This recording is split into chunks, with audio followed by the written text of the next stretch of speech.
Ating huling balita, sa tuloy-tuloy na pagpapaigting ng kampanya ng pulisya kontra ilegal na droga, arestado ang isang street-level individual matapos makumpiskahan ng baril at ilegal na droga sa South Cotabato.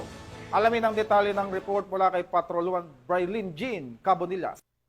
Ng mga otoridad ang ilegal na droga at baril sa isang street-level individual sa isinagawang buy-bust operation sa Barangay GPS, Coronadal City, South Cotabato. Nito lamang ika-22 ng Hulyo, 2025. Kinilala ni Police Lieutenant Colonel Peter L. Pinalgan Jr., hepe ng Coronadal City Police Station, ang suspect na si alias Bugoy, 30 taong gulang, isang vendor at residente ng poblasyon Tantangan, South Cotabato. Bandang alas 9 ng gabi nang isinagawa ng mga tauhan ng Coronadal City Police Station kasama ang South Cotabato Provincial Police Drug Enforcement Unit at 1st South Cotabato Provincial Mobile Force Company ang buy-bust operation kung saan naaresto ang suspect.